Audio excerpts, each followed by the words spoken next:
Hace algunos meses recibí la invitación desde el Museo Picasso de Málaga para participar en la sesión en la que estamos en este momento. Se desencadenó en mí la idea de realizar una investigación que comencé inmediatamente. El propósito era conocer la digestión que se hace del Guernica de Picasso al transformarlo en motivo de tatuaje. Así es que realicé una serie de entrevistas en profundidad con personas que se han tatuado el cuadro o algunos fragmentos del cuadro y también con personas que han tatuado el cuadro, es decir, tatuadores y tatuadoras. Parto de una idea bastante ampliamente aceptada, de que el cuadro de Picasso nos sumerge en los horrores del sufrimiento que se puede infligir al ser humano. El Guernica es un grito ante el horror de la guerra. Se ha dicho de él, además, que es el cuadro más relevante del siglo XX. He aquí un cuadro mítico en la historia del arte, en la historia de España y particularmente para la ciudad de Guernica, pero que también ha devenido icono universal. Un cuadro nacido en el exilio, errante en su diáspora y marcado por un tabú. Parto de estas premisas que pueden parecer un poco obvias, pero necesito explicitarlas para formular la pregunta que guía mi investigación. ¿Qué hay del Guernica de Picasso en el Guernica de la carne? Voy a presentar algunos conceptos para poder luego interpretar los hallazgos de las entrevistas y espero que en el momento de los comentarios y de las preguntas y la conversación este armazón conceptual nos sirva como tejido interpretativo compartido. Tenemos algunos términos muy fuertemente connotados en los propios enunciados de este seminario. Fijaros en el programa, mito, icono popular, imagen de consumo. Añadimos ahora rito, en tanto hablaremos de tatuajes. En principio, mito y rito parecen pertenecer al campo del pasado, incluso del pasado remoto, mientras que consumo o icono popular nos interpelarían más desde la actualidad. Propongo romper las vallas temporales y dinamizar estos conceptos para pensar la pervivencia del mito en la sociedad atravesada por el consumo e incluso averiguar si hay cierta ritualización asociada específicamente a la práctica del tatuaje del Guernica de Picasso y en ese caso cuál es su naturaleza. Hablaremos para empezar entonces de tatuajes. Resulta ineludible mencionar que durante siglos, culturas diversas que nunca entraron en contacto entre sí han practicado el marcaje corporal. Esto, por supuesto, no es una coincidencia. Marcar el cuerpo con signos es una forma de hominizar la carne, es decir, que el cuerpo no es ya pura animalidad. Un cuerpo con signos es un cuerpo semiotizado, un cuerpo introducido en el entramado cultural. Ahora bien, ¿cuáles son las imágenes que emplean las culturas ancestrales, cuándo y para qué? En general, los diseños usados en la piel suelen ser los mismos diseños de sus textiles, de la cerámica, incluso de las armas, la decoración de las armas con las que salen a cazar. Las escarificaciones, la pintura corporal o el tatuaje reproducen así un universo simbólico que es propio e inscriben al sujeto en una trama cultural amplia, proporcionando cohesión social. Es decir, las marcas corporales determinan una filiación, una identidad. Esta es la primera función. En otros casos, las marcas en el cuerpo se hacen para señalar un nudo en la temporalidad de la vida de un sujeto en el seno de la comunidad, lo cual alberga generalmente un altísimo valor ritual, como haber alcanzado una determinada condición, haber superado una prueba, etc. Se ha estudiado que el tatuaje ha sido dotado también de un poder mágico y protector, por ejemplo, ante la enfermedad, ante la acechanza de los malos espíritus, y también se ha visto que se ha practicado por su naturaleza decorativa y erótica, función cuya relevancia no considero en absoluto secundaria. Tenemos que apuntar ahora que si los diseños de marcaje corporal en los pueblos arcaicos preexisten y son reconocibles, también el Guernica como diseño preexiste y está altamente connotado. No lo olvidemos para después.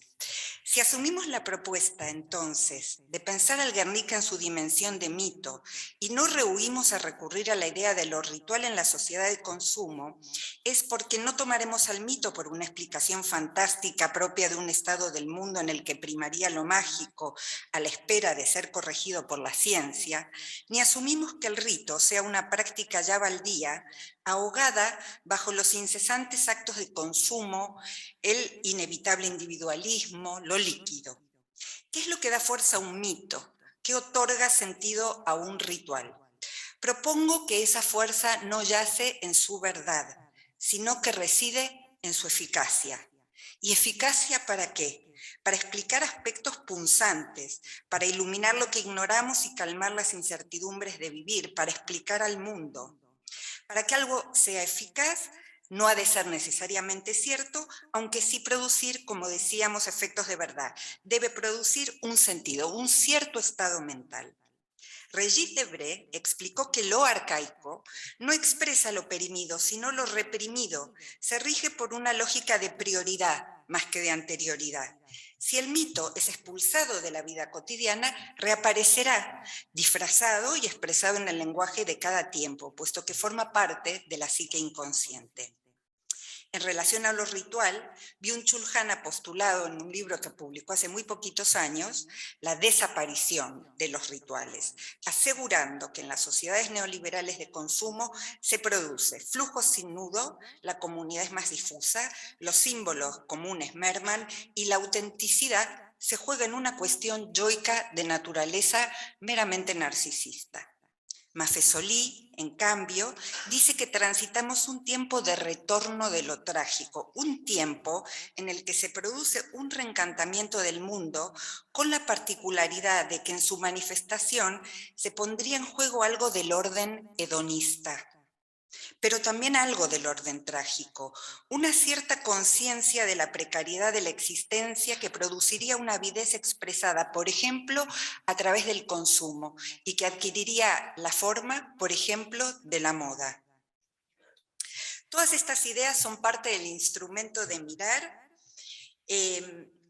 y las comparto para que tengamos este background en común, pero ahora os invito a entrar a la sala de tatuajes.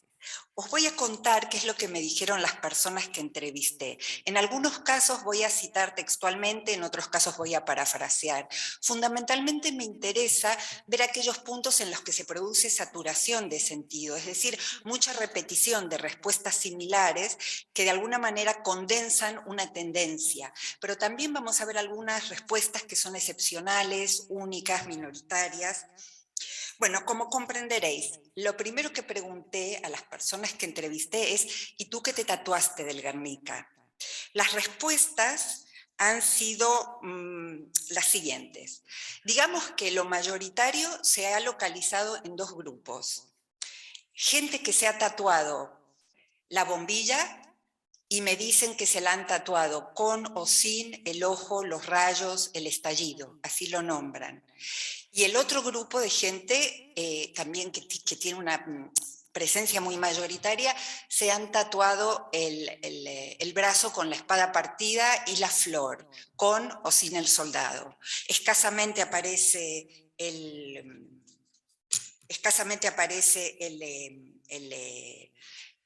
toro, y muy escasamente también aparece el cuadro.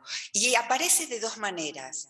Quien se tatúa todo el cuadro lo hace de una vez y se tatúa una reproducción del cuadro de Picasso, pero otras personas se van tatuando de a poco distintas figuras y en ese caso reconfiguran la composición originaria del cuadro.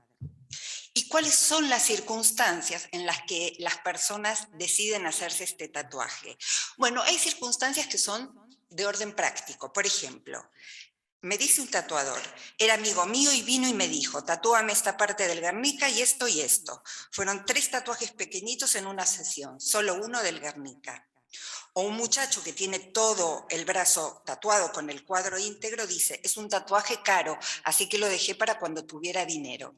Pero en la mayoría de los casos, las circunstancias que rodean el tatuaje, el tatuarse, están muy connotadas. Por ejemplo, una mujer se tatúa después de casarse, otra al dejar de estudiar, al asentarme profesionalmente, cuando me volví adulta, dice.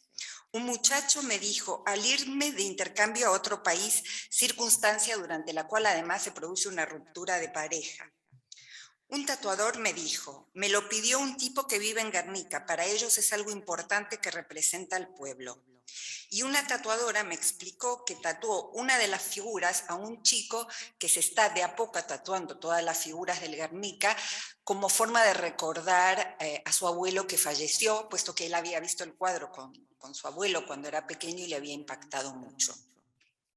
¿Y cuáles son los sentidos que las personas atribuyen a sus tatuajes? Aquí aparecieron como sentidos muy diversos que me obligaron a crear categorías para poder organizarlos. La primera categoría la llamé de naturaleza estética, tanto porque se puede referir al gusto personal como porque sea un sentido que reflexiona o que aporta alguna reflexión sobre el arte. Por ejemplo, y escuchar todo esto que me dice una entrevistada, me preguntan qué significa para ti el tatuaje del fragmento del Guernica. Le puedo buscar mi historia, mi vida, mi tal, pero es que me parece bonito y ya está. Este argumento de me parece bonito es un argumento que aparece saturado, o sea, muchísimas veces. En otros casos me dicen, me lo tomo como símbolo de la historia del arte. Y otra persona dice, elegí el ojo porque es la figura central de la cual se desprende todo, o así lo veo yo. La bombilla está en el vértice, en fin, toda una explicación de una persona entrevistada que ha estudiado Bellas Artes. Hay algunos sentidos que están vinculados, muy atornillados a hechos biográficos. Por ejemplo, en nuestra boda, una de las cosas que hicimos fue decorar con bombillas todo el sitio donde nos casamos. Me dice una chica que se tatuó la bombilla. Y un muchacho muy joven me dice, lo elegí porque me hicieron bullying y lo pasé muy mal. Una profesora que me hizo conocer el Guernica me ayudó mucho a superarlo y a continuar los estudios. La intencionalidad política, tercera categoría, apareció de forma minoritaria y apareció rotundamente afirmada y rotundamente negada, como veréis. Un muchacho que tiene todo el cuadro tatuado me dijo, quiero buscarle solo el sentido político, no quiero buscarle otros. O una mujer me dijo, tengo más empatía con la izquierda y con las ideas de la República, pero mi tatú no tiene como motivación el hecho político. En el siguiente grupo de respuestas es donde se concentra la mayor cantidad de saturación y llamé a esta categoría voluntad de resiliencia y voy a leer algunas citas que marcan algunos aspectos convergentes y otros divergentes. Yo creo que además esta voluntad de resiliencia también explica por qué los tatuajes mayoritarios sean la bombilla o la espada rota y la flor, ¿no? Vi el puño y unas florecitas que salían y venían a simbolizar la esperanza en la desgracia. Una persona me dijo, es tatuarse algo de la guerra, que es la atrocidad, pero que justo busques el fragmento que tiene que ver con dejar las armas. Es de lo malo sacar lo bueno. Otra persona me dice, el brazo significaba la fuerza de voluntad, la flor el renacer, la paz, la armonía y la espada rota que se había terminado la guerra. Otras personas hacen con su tatuaje una especie de declaración pública específica, un statement, para que se sepa que es una obra de uno de los autores más importantes que ha tenido España y el mundo, dice una mujer. Y un hombre me dice, al final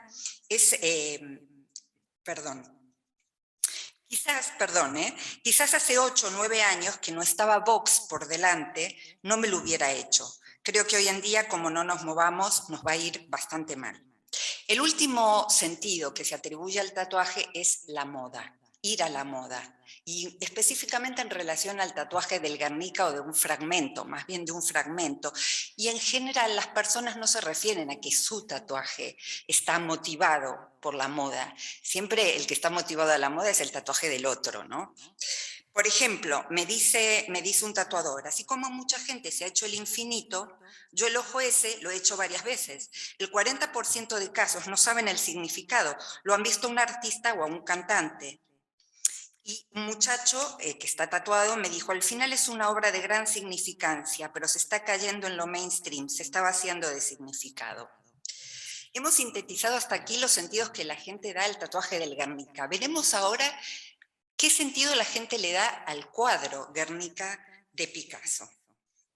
Una mujer me dijo, creo que tiene su parte estética, pero creo que la simbología de la situación de España en ese momento y lo que supuso que estuviera fuera hasta que llegó la democracia y tal, es lo que hizo tan importante al cuadro para nosotros.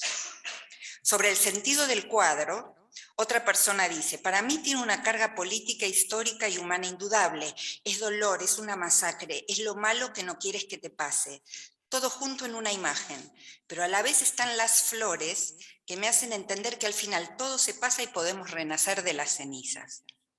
Representa, dice otra persona, sin necesidad de mostrar todos los desastres que se vivieron allí, lo que se vivió en Guernica, porque hay gente que anda diciendo que no tiene nada que ver con el bombardeo. Y por último, un tatuador que tatuó fragmentos del Guernica dice, es un cuadro tan caótico que no te sabría decir. Nunca me he puesto a mirar. Tiene que ver con la guerra. Es que no lo sé. Lo último que pregunté, bueno, hubo otras preguntas, pero lo último que voy a comentar aquí es, bueno, y cuando la gente ve tu tatú, ¿saben qué es? ¿Reconocen la procedencia? La mayoría, me dijo una persona, no lo reconoce. Quizás si en vez de la bombilla pones el caballo que es más figurativo, se entiende más. Otra persona me dijo que tiene que explicarlo la mayoría de las veces, pero que hasta ahora no ha encontrado a nadie que no sepa qué es el Guernica. En mis redes tuve muchos likes, me dijo un muchacho. Y finalmente, para mostrar un abanico de variedad, sobre todo gente que me halagó el tatuaje son gentes de izquierdas que saben qué es la guerra civil, pero hay gente que me ha dicho, uy, qué locura, ¿qué te has tatuado? ¿Qué es? Bueno, ahora voy a intentar resumir algunas conclusiones y después espero que en el momento de la conversación podamos aportar más, discutirlas y todo lo que surge en el intercambio. Digo en principio, como conclusiones de estas entrevistas, que el cuadro Guernica de Pablo Picasso parece mantener su valor mítico, pero al hacerlo tatuaje, salvo en los casos en los que se escoge tatuarlo íntegro, se transforma en un elemento sintético, sustraído de su marco significante y que tiende a promover un mensaje que se inclina hacia la resiliencia. Se puede ver al tatuaje del fragmento como sinécdoque, es decir, como una parte que habla del todo. En mi opinión, no. En primer lugar, porque los fragmentos se desgajan del sentido dramático, revistiéndose de un positivismo que redimensiona los elementos originarios de la obra picassiana, dando preeminencia a unos que son además muy pequeños. Hay también una tensión entre la idea de difundir un mensaje político y estas otras elecciones que tienen acento en lo positivo, acorde al espíritu de esta época, que nos sumerge en el flujo y nos reclama resiliencia. Además, la fuerza de lo bonito, tan valorado en relación al fragmento, escinde al tatuaje de la tela y subsume al todo, reinterpretándolo en una clave biográfica que no es colectiva. Es cierto que aparece a veces como inscripción en la genealogía de lo español, la guerra civil, Picasso, el bombardeo de Guernica, o bien en la genealogía universal del arte, pero fundamentalmente aparece muy anclado a la biografía subjetiva, produciendo una marca en el tiempo y la ritualización de lo íntimo, transformando el cuadro mítico en un motivo pleno de sentido, pero de sentido personal. La dimensión política, como hemos visto, es la menos frecuentada. Cuando el tatuaje quiere ser iluminador, sanador, esperanzador, se escamotea el hecho de que hay horror en el Guernica de Picasso y no predomina el horror en el tatuaje del Guernica fragmentado.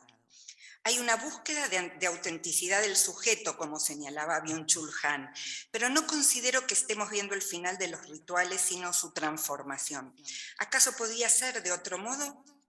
Cabe pensar que cuando los santos salen del santuario entran otros valores, como dijo Regis Debray, explicando que quizás lo santificado hoy sean los valores del rearme del sujeto enfrentado al dolor de vivir. Y digo yo que quizás esto mismo produzca la necesidad de detenerse en algún punto y producir una marca fuerte. En efecto, en las entrevistas se observa que hay claramente una inclinación hacia el uso ritualizado del tatuaje como marcador temporal, como punto de inflexión en el transcurrir de la vida. También se observó un conocimiento más o menos aceptable, aunque mejorable, del Guernica de Picasso.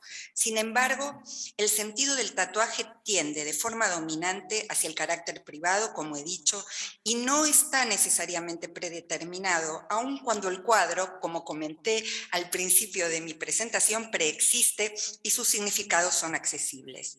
Hay una apropiación filtrante y la operación se produce en dos direcciones, porque el mensaje dominante de resiliencia no solo remite al tatuaje del fragmento del Guernica, sino que también es atribuido al propio cuadro, como hemos visto en algunas respuestas que obtuve al preguntar por el significado que daban al cuadro de Picasso. Por último, en algunos casos, tatuarse un fragmento del Guernica puede convertir a su portador de cara a los demás en un iniciado. Lo adscribe al grupo de los que comparten un conocimiento, de los que participan de un enigma o un misterio, aunque no sabemos qué valor tendría esto, por lo menos yo no lo puedo inferir. Muchas gracias.